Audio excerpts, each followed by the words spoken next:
Yes, dear students, ICSE students, today we will start chapter 3, advertising and sales promotion. कुछ भी product को बेचना हो तो ये ज़रूरी है कि proper advertisement and proper sales promotion किया जाए. Point to be noted is in order to create demand, बिना डिमांड क्रिएशन के सेल्स होगा ही नहीं. कोई भी सेल्स ऑटोमेटिक नहीं होता, डिमांड क्रिएट करवाना पड़ता है. जैसे नई गाड़ी अभी लॉन्च हुई नहीं है बट फिर भी आपके मन में है, हाँ पापा पापा प्लीज पापा, जब भी वो गाड़ी आएगी हम लोग वही गाड़ी लेंगे, वही गाड़ी लेंगे, वही गाड़ी लेंगे, वही वही वही. मतलब डिमांड क्रिएट हो गया जी. डिमांड क्यों क्रिएट हुआ? अरे क्या जबरदस्त प्राइस है, इतना सारा फीचर्स और प्राइस बहुत ज्यादा नहीं है, तो भाई यार we should buy this car. तो डिमांड धीरे धीरे धीरे धीरे धीरे धीरे धीरे धीरे डिमांड क्रिएट हो गया. सो डिमांड क्रिएट हो गया, सेल्स इंक्रीज हो गया. मगर ये तो क्लियर हो गया कि किसी भी प्रोडक्ट का सेल को इंक्रीज करने के लिए, किसी भी प्रोडक्ट के सेल को इंक्रीज करने के लिए हमें रिवर्स जाके डिमांड को क्रिएट कराना होगा. ठीक है, ये देखिए वर्ड लिखा हुआ in order. So in order to increase sales we need to create demand. So advertising करना पड़ता है, सेल्स प्रमोशन करना पड़ता है, पर्सनल सेलिंग करना पड़ता है और पब्लिसिटी करना पड़ता है. तो ये चार पॉइंट्स जो है, चार वर्ड्स जो है, ये आप लोगों को लिख लेना होगा. Large scale production of goods and services requires mass selling. Large scale means एक प्रोडक्ट, दो प्रोडक्ट नहीं, करोड़ों करोड़ों प्रोडक्ट, सेम प्रोटोटाइप. ठीक है, एक T shirt, same colour, same design, 1 crore piece, distributed all over the world. एक table tennis racket, same company, same वजन, same design, same packing, distributed all over the world. Goods तो बना दिया लाखों करोड़ों में और गुड्स को बेचना होगा.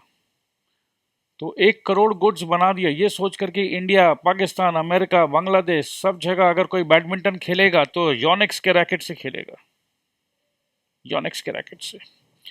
तो अब ये अगर योनेक्स का रैकेट बहुत अच्छा है, बहुत सस्ता भी है क्योंकि 1 करोड़ रैकेट बना है, तो this has to be marketed. इसके बारे में सबको पता होना चाहिए. ठीक है, तो कैसे पता होगा? एडवर्टाइजिंग के through. Advertising is the most popular method to generate mass selling. ठीक है जी, 4 मेथड बताया गया था: advertising, sales promotion, personal selling, publicity. तो पहला मेथड जो है एडवर्टाइजिंग, ये मास सेलिंग के लिए बहुत बहुत बहुत फायदेमंद है. तो याद रखिएगा, एडवर्टाइजिंग का जब बात करेंगे तो लार्ज स्केल प्रोडक्शन पर फोकस करिएगा. अगर हमें कोई बच्चा का बेबी फूड बेचना है तो भाई बच्चे का बेबी फूड कहाँ बिकेगा? जहाँ समझ लो मैटरनल हॉस्पिटल हो, जहाँ बच्चों का जन्म हो रहा है, तो उसके आसपास. ठीक है, तो वो ध्यान रखना होगा. अगर कोई स्कूल प्रोडक्ट्स है जहाँ स्कूल के बच्चों को देना है, तो जितने भी स्कूल एरियाज है उसके आजू बाजू जबरदस्त एडवर्टाइजमेंट होना जरूरी है, क्योंकि स्कूल के बच्चे आएंगे, देखेंगे. सो ये हुआ प्रोस्पेक्टिव कस्टमर्स. एक्शन क्या चाहिए भैया? एक्शन तो एक ही चाहिए, मेरा प्रोडक्ट खरीद लो, और कोई एक्शन नहीं चाहिए.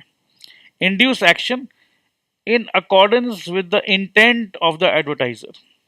अब देखो ये बड़ा इंपॉर्टेंट है, क्योंकि एडवर्टाइजर को भी पता है कि डायरेक्ट कोई मेरा खरीदेगा नहीं. तो एक काम करते हैं ना भैया, जैसे फेसबुक में आप देखते हो, उसमें लिखता है fill up the form, if you are interested fill up the form, our sales person will get in touch with you. क्योंकि प्रोडक्ट के बारे में अगर मेरे को 1 करोड़ का गाड़ी बेचना है तो मैं पूरा समझा नहीं पाऊंगा एडवर्टाइजमेंट में. तो मैं चाहता हूं कि भैया अगर आपको इंटरेस्ट है तो ये फॉर्म फिलअप कर दीजिए. तो इंटेंट ऑफ द एडवर्टाइजर क्या है? एक बार बस कोई फॉर्म फिलअप कर दे, फॉर्म फिलअप कर दे, उसका फोन नंबर आ जाए, उसका ईमेल एड्रेस आ जाए, तो हम ईमेल में और डिटेल वर्जन भेज देंगे. फिर हम हमारे सेल्स टीम को बोलेंगे, हाँ जी चौधरी साहब, this is a call from Mercedes Benz. Sir I guess you just booked a form, you just filled up a form. Yes, yes, yes. Sir, are you interested in the car, our latest Mercedes car? हाँ जी बताइए बताइए. तो कम से कम वहाँ से फिर discussion होगा, EMI क्या है, फीचर्स क्या है, पॉलिसीज क्या है, क्या बेनिफिट मिलता है कॉम्पिटिटर की गाड़ी से. Sir why don't you come and have a test drive sir, it's absolutely free, please come. Sir आप बिजी है, कोई बात नहीं सर, हमारा ड्राइवर आपके घर तक पहुंच जाएगा गाड़ी लेकर। इसका मतलब यह है कि एक बार बस पता चल जाए कि सामने वाले की हैसियत है, औकात है, इंटरेस्ट है, तो हम उसे पूरा सेटिस्फाई करने का कोशिश करें, उन्हें ऐसा कर दें कि वो बस खरीद ही ले वो। It involves डिससेमिनेशन of information concerning the product. डिससेमिनेशन मतलब डिस्ट्रीब्यूटिंग द इंफॉर्मेशन। अब भैया गाड़ी खरीदना है तो भाई पूरा इंफॉर्मेशन तो देना पड़ेगा। अब होता ना कि वर्बल इंफॉर्मेशन से तो काम होगा नहीं। सर चला के देखिए सर, सर एक बार गाड़ी चलाएंगे तो driving is a feel sir, you will get the entire feel of the car. So गाड़ी जब चला के देख लिया तो प्रोडक्ट के बारे में जितना मैंने आपको कहा था, सर आपको कैसा लगा चला के? आप बोलेगा हाँ जी, इस प्रोडक्ट के बारे में मेरे को पूरा एक्सपीरियंस मेरे हाथ में। सो प्रोडक्ट हो, सर्विस हो या कोई आइडिया हो, to induce action in accordance to the intent and purpose of the advertiser. तो एडवर्टाइजर ये चाहेगा कि चलो कौन कौन खरीदने का सिचुएशन पे है वो मेरे को पता चल गया, तो अब मैं फॉलो अप कर लूंगा। सो एडवर्टाइजिंग के बारे में डिटेल में अगर लिखना हो तो point number 1 paid form, point number 2 non personal presentation. बच्चन जी का कोई पर्सनल आनी जानी नहीं है जी, ठीक है। और प्रमोशन ऑफ आइडियाज, गुड्स और services by an identified sponsor, ठीक है जी। अब स्पॉन्सर कौन है? जो मर्सिडीज कंपनी है जी, वही गाड़ी बेचना चाह रही है तो वही है। In the words of Stanton, advertising consists of all the activities involved in presenting to a group a non-personal, oral, visual, openly sponsored message regarding a product, service और idea।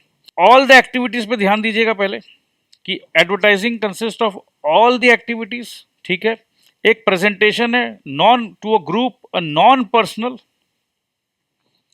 कोई जरूरी नहीं है ना कि ये जो एडवर्टीजमेंट है ये गुप्ता जी आप ही के लिए है। अरे नहीं भैया, ये हमारी गाड़ी का एडवर्टीजमेंट है, हमारी गाड़ी में ये फीचर्स है, ये हमारा गाड़ी का ये दाम है। गुप्ता जी हम आपके ऊपर कोई प्रेशर नहीं दबा बना रहे हैं कि आपको ये गाड़ी खरीदनी होगी। अगर आपका इच्छा हुआ तो इसे इसे कहते हैं नॉन पर्सनल, ठीक है। ओरल और विजुअल। ओरल मतलब अगर कोई फ़ोन करके बोल रहे हैं कि देखो जी ऐसा है ऐसा है ऐसा है, खरीदोगे? या जी मैं ना अभी खाना बनाना स्टार्ट की हूँ अपने घर से, जी मैं ट्राई करके तो देखो, कम मसाला, एकदम अच्छा घी, देसी घी यूज़ कर रही हूँ। तो ये ओरल एडवर्टाइजमेंट है। मैं ये जो बोल रही हूँ, देखो जी कई बार ऐसा होता है ना कि घर पे मेड नहीं आती, खाना बनाने वाले नहीं आती, तो आप हमें ऑर्डर दे सकते हो। तो this is oral advertising. Visual मतलब अपने को पता है, टेलीविजन में खोला, एडवर्टीजमेंट आ रहा, देखा, नंबर दिया हुआ है, वेबसाइट का डिटेल्स दिया हुआ है, तो ये विजुअल हो गया। ये openly sponsored message regarding a product, service और आइडिया। ओपनली, ऐसा नहीं कोई छुपके छुपके काम नहीं हो रहा जी, खुल्लम खुल्ला काम हो रहा है। This message called an advertisement. So ये मैसेज का भी इंपॉर्टेंट है जी। So advertisement is an open message presenting to a group, a non personal, oral, visual. और ये किसके लिए है? प्रोडक्ट और सर्विस के लिए। और it is disseminated through one or more media and paid by the identified sponsor. तो पैसा तो आइडेंटिफाइड स्पॉन्सर ही देगा जी, ठीक है। डिससेमिनेटेड through one or more media. One or more media मतलब ये रेडियो से भी हो सकता है, न्यूज़पेपर से भी हो सकता है, वोकल वर्बल भी हो सकता है, टेलीफोन के माध्यम से हो सकता है, एसएमएस से हो सकता है, व्हाट्सएप से हो सकता है। It is an impersonal form of presentation और प्रमोशन। तो अपने को पहले से ही पता है कि ये प्रमोशन के अंडर में आ रहा है, तो एक नया शब्द मिल रहा है अपने को, presentation. I am taking lot of time, I know that, but you need to write so that you get marks. So it is an impersonal, जैसे मैंने कहा ना कि गुप्ता जी ये आपके ऊपर कोई दबाव नहीं है जी। इम्पर्सनल फॉर्म ऑफ प्रेजेंटेशन और प्रमोशन ऑफ प्रोडक्ट्स, सर्विसेज और ideas. There is no face to face contact with the customer. ये एडवर्टाइजिंग है। This is about mass selling, this is about Amitabh Bachchan, this is about Shahrukh Khan, ठीक है। तो मास selling के लिए आप समझेंगे तो शाहरुख खान आपको फेस टू फेस आके नहीं बोलने वाला है। पेड फॉर्म ऑफ कम्युनिकेशन, पैसा तो लग रहा है जी, हर जगह पैसा लग रहा है। टीवी वाले जो चला रहे हैं एडवर्टाइजमेंट वो भी पैसा ले रहे हैं कंपनी से। शाहरुख खान ने जो कहा है, शाहरुख खान भी कंपनी से पैसा ले रहा है। अगर हर दिन न्यूज़पेपर में आ रहा है तो न्यूज़पेपर वाले भी पैसा ले रहे हैं। तो it is a paid form of communication. ये कम्युनिकेशन किसके किसके बीच में है? जो कंपनी है, जो अपना प्रोडक्ट बेचना चाहती है, वो कम्युनिकेट किसके साथ करेगी? प्रोस्पेक्टिव कस्टमर के साथ। ठीक है। The advertisements are communicated through various advertising media. Media का मतलब होता है दोस्त मीडियम। अब ये एडवर्टीजमेंट हम टेलीविजन के थ्रू कम्युनिकेट करें, मतलब टेलीविजन इज द मीडियम। हम यूट्यूब के थ्रू कम्युनिकेट करें, YouTube is the medium. Radio के थ्रू कम्युनिकेट करें, radio is the medium. Newspaper के थ्रू कम्युनिकेट करें, न्यूज़पेपर इज द मीडियम, जिसे प्रिंट मीडिया कहते हैं। ठीक है। Electronic media, print media, social media. And the advertiser has to pay for the space. इतना बड़ा न्यूज़पेपर है, ठीक है, न्यूज़पेपर का आधा आधा में मेरा ही ऐड आना चाहिए, या पूरा फ्रंट पेज में मेरा ही ऐड आना चाहिए। तो पूरा फ्रंट पेज का न्यूज़पेपर का ऐड 5 लाख रुपया एक दिन का। छोटा सा ऐड चाहिए जी, छोटा सा ऐड 5,000 रुपया।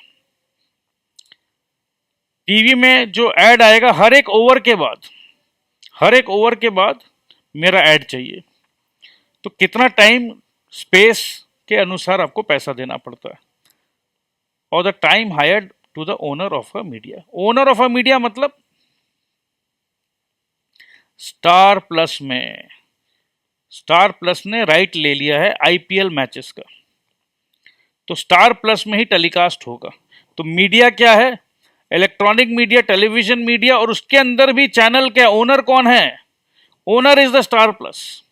It is issued by an identified sponsor. अब एडवर्टीजमेंट जो है, of course identified sponsor.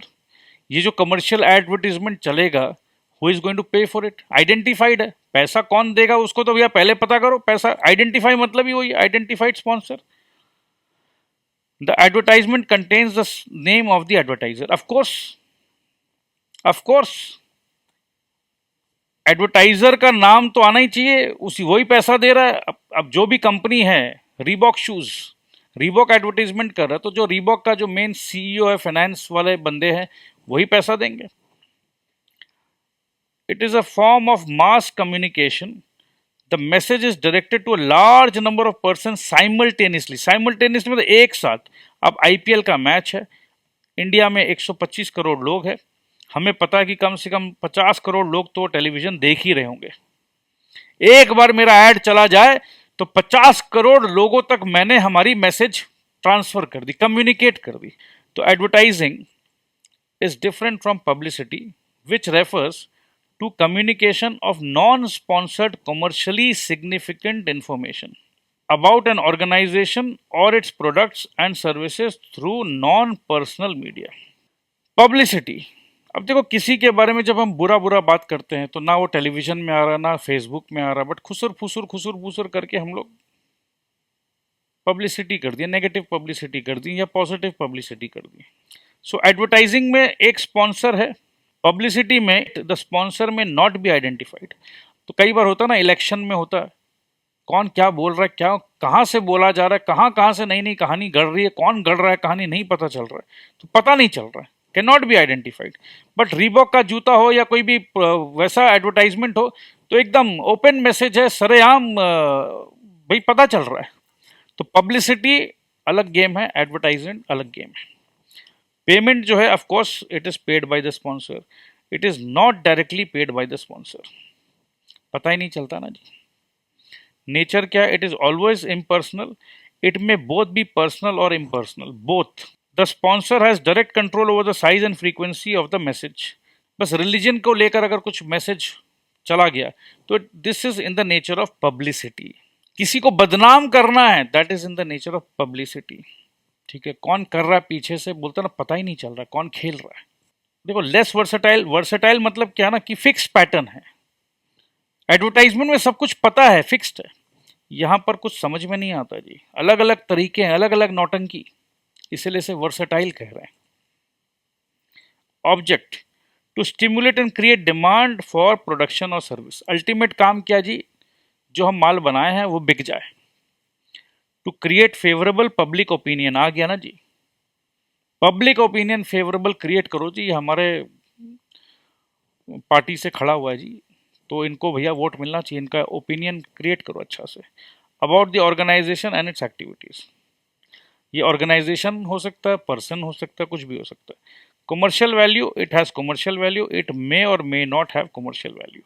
Objective मतलब क्या है? Goal, target. तो भैया एडवर्टाइजिंग का गोल क्या है? कि ज़्यादा से ज़्यादा डिमांड क्रिएट हो, प्रोडक्ट बिके, राइट। तो ये चीज़ अगर आपके दिमाग में एज अ स्टूडेंट सेट हो जाए तो फिर आप आंख बंद करके सोचिए कि जी ये तो करना है। इस बीच में जितना भी प्रोसेस है, अगर अंग्रेजी में अच्छे शब्दों में कहें तो जितना भी प्रोसेस है, उस प्रोसेस को हम क्या कहेंगे? उस प्रोसेस को हम कहेंगे एडवर्टाइजिंग। सिर्फ एडवर्टाइजिंग कर दिया यहाँ पर, बोलते हैं ना कि सेल यहाँ होगा। सिर्फ एडवर्टाइजिंग करने से क्या सेल हो जाएगा? नहीं जी, बीच में और भी प्रोसेस है। Therefore the real objective of advertising is to influence the behaviour of prospective buyers. So आप क्या कर रहे हो? आप उसके बारे में जो बोल रहे हो, you are trying to create a favourable opinion, ठीक है, इन्फ्लुएंस द बिहेवियर। तो अभी आप क्या कर रहे हो? सिर्फ अवेयरनेस क्रिएट कर रहे हो। So to introduce a new product by creating awareness and interest for it among the prospective customers, to enter a new market or attract a new group of customers। Advertisement कर रहे हैं हम to enter a new market और attract a new group of customers. नए market का meaning क्या है? कल तक मैं सिर्फ कैलकाटा में बेच रहा था, अब मेरे को वही प्रोडक्ट कैलकाटा में सुपर हिट है। नया मार्केट मतलब अब मेरे को मुंबई में मेरे को अपना पैर जमाना है। सो it is a new market. New market में कौन मिलेंगे? New group of customers. So market का मतलब ही होता है, मार्केट का मीनिंग होता है वो दोस्त कस्टमर्स, याद रखिएगा। मार्केट का मीनिंग ही होता है कस्टमर्स। तो इसका ये जो लिखा है ना, तो और attract a new group of customers, new market में तो भैया न्यू ग्रुप ही मिलेगा ना। This are very simple common sense. अब यार एक अपना जो कॉम्पिटिटर है ना, अपने को उसको हराने का है, अपने को अपना प्रोडक्ट के बारे में इतना समझाने का ना कि कस्टमर को डाउट ही नहीं मांगता, एकदम जबरदस्त समझा डालो। To fight competition in the market by reminding users to buy the product. Users को बार बार बोलो कि हमारा आफ्टर सेल सर्विस 5 years तक का है, हमारा रिप्लेसमेंट वारंटी नहीं, हमारा रिप्लेसमेंट गारंटी है। 2 साल तक कुछ भी हुआ तो नया प्रोडक्ट देंगे। हम हमारे कंपटीशन को बर्बाद करना चाहते हैं, कॉम्पिटिटर दे ही नहीं पाएगा, ठीक है। वो 1 year दे रहा है, हम 2 years देंगे। वो जो भी दे रहा है मैं उससे ज़्यादा दूंगा। वो प्रोडक्ट 5,000 में बेच रहा, मैं जी 4,500 में बेच रहा हूँ विथ मोर फीचर्स, ठीक है। सो ये कंपटीशन को हटाना है जी। अब एग्रेसिव एडवर्टीजमेंट कर रहा हूँ मैं, एग्रेसिव, जबरदस्त। उसका ऐड अगर 2 चैनल में आ रहा तो मेरा 20 चैनल में आएगा, उसका एक न्यूज़पेपर में आ रहा तो मेरा 15 न्यूज़पेपर में आ रहा है। मतलब कस्टमर को और कुछ दिखे ही नहीं, सिर्फ मेरा और मेरा प्रोडक्ट ही दिखे। तो कस्टमर को जो दिखता है, बोलते हैं ना, जो दिखता है वही बिकता है, ठीक है। तो टू फाइट कंपटीशन, तो एडवर्टाइजमेंट का और भी मैटर है जी। To create brand preference and brand loyalty. लगातार एडवर्टाइजमेंट का मतलब ये है कि लगातार बता रहा कि जी मैं हूं। To support personal selling by making customers aware of the product. To enhance the goodwill of the firm by promising better quality at fair prices. अब 10 बस है, थम्स अप का ऐड आया था, अब 10 बस है कि भैया पहले का प्राइस 12 था, अब हमने जी 10 कर दिया। तो बेटर प्राइसिंग, कस्टमर हमेशा खुश होते हैं। अब देखो प्रोडक्ट बना लिया, बट डीलर के बिना तो आपका माल पहुंचेगा नहीं। सो एडवर्टाइजमेंट अगर अच्छा रहता तो डीलर को कॉन्फिडेंस आता है, हाँ ये माल तो भैया कौन नहीं जानता, सब जानता है, आराम से बिक जाएगा। To reach people inaccessible to salesman. अब सेल्समैन का दरकार नहीं है, हमारा हेल्पलाइन नंबर पे फ़ोन करिए जी। अब गांव गांव पे हम सेल्समैन तो भेज नहीं सकते, सेल्समैन का सैलरी है 20,000 रुपया, उस प्रोडक्ट उस जगह पे हो सकता प्रोडक्ट बिके ही नहीं। तो जी आप हमें डायरेक्ट कॉन्टैक्ट करिए, हम कुरियर से भेज देंगे। To warn the public against imitation और स्पूरियस प्रोडक्ट्स। अरे ये हो क्या रहा है जी, ये हमारा देखने जैसा प्रोडक्ट है बट ये हमारा नहीं है जी। तो हम एडवर्टीजमेंट करके बता रहे हैं, don't fall a trap, that product does not belong to us. तो कुल मिला के मेरे बच्चों 9 पॉइंट आ गया इसमें, ठीक है, 9 पॉइंट आ गया। तो ध्यान दीजिए आप लोग। सो ऑब्जेक्टिव ऑफ एडवर्टाइजमेंट ये इंपॉर्टेंट है, 9 पॉइंट्स है इसमें, या 10 पॉइंट बोल सकते हैं, क्योंकि पहला पॉइंट तो है सेलिंग करना, पहला पॉइंट तो है भैया सेल करना, ठीक है।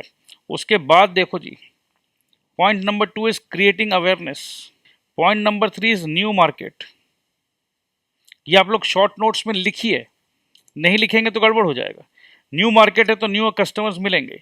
पॉइंट नंबर 4 है कंपटीशन को फाइट करने का। So new market, competition. तो आप इसको कहानी बना सकते हैं कि भैया मेरे को शादी करनी थी जी, ठीक है। अब शादी करनी थी तो जो गर्लफ्रेंड थी, मैंने मम्मी को अवेयरनेस क्रिएट करा दी कि देखो मम्मी मेरे को यही लड़की पसंद है। मम्मी बोले नहीं नहीं नहीं नहीं, मेरे को वो जयपुर की लड़की पसंद नहीं है जी, मैं तो नए नए जगह से देखूंगी, मैं मुंबई भी जाऊंगी। न्यू मार्केट, मम्मी नए मार्केट में जाके देखना चाहती है, तुमने अवेयरनेस क्रिएट करा दिया। अब कंपटीशन हो गया जी, तुम्हारी गर्लफ्रेंड में और मम्मी जो देख रही है उनके बीच में कंपटीशन हो गया। तो देखो कहानी के माध्यम से क्या आपको 9 पॉइंट्स याद हो जाएंगे। तो चलो जी 4 पॉइंट तो हमने याद कर लिए जी, कंपटीशन हो गया। अब आप बोलते हो कि देखिए भैया मेरा तो brand preference my girlfriend because I am loyal towards her. क्या बात है, तो ये 5वां पॉइंट हो गया, ठीक है। पर्सनल सेलिंग, आप तो जी you will always support what you want, ठीक है। तो support personal selling, support personal selling. Selling मतलब शादी है यहाँ पर, तो आप किसे सपोर्ट करोगे, आप अपने पर्सनल चॉइस को ही सपोर्ट करोगे, ठीक है। आप अपने होने वाली वाइफ का गुडविल को एनहांस कर रहे हो मम्मी के सामने, अरे मम्मी विश्वास करिए बहुत अच्छी है, बहुत अच्छी है, तो गुडविल एनहांस हो गया जी, ठीक है। अब मम्मी को बोलते मम्मी आप एक बार डील करके तो देखो उससे 1 to 1 डीलर रिलेशनशिप। मम्मी एक बार 1 to 1 डील करके तो देखो, आप बाकी सबको भूल जाओगे, डीलर रिलेशनशिप, ठीक है। तो यहां तक हो गया। To reach people inaccessible to salesman. अब यहां सेल्समैन को मैन लिया, ठीक है, मैन में पापा को लिया, मतलब मम्मी एक बार पापा से भी मिला के देखो, ठीक है। पापा तो भैया आपके बात नहीं करते किसी से, इनएक्सेसिबल है, अरे पापा ये सब नहीं, मतलब मम्मी एक बार पापा से भी मिला लो, मेरे को कोई दिक्कत नहीं है, ठीक है। और फिर लास्ट में बोलो मम्मी मम्मी ये सब जो इमिटेशन है, ये जो आपको आज अच्छी लग रही है ना मम्मी, ये अच्छे होने का ढोंग कर रही है, ढोंग, ये अच्छी है नहीं। तो ढोंग मतलब इमिटेशन, मैंने जिसे पसंद किया वो बहुत अच्छी है। सो अरे भैया इस कहानी के माध्यम से तो हमने 10 का 10 पॉइंट याद कर लिए। उसके बाद हम नेक्स्ट डे स्टार्ट करेंगे importance and merits of advertisements.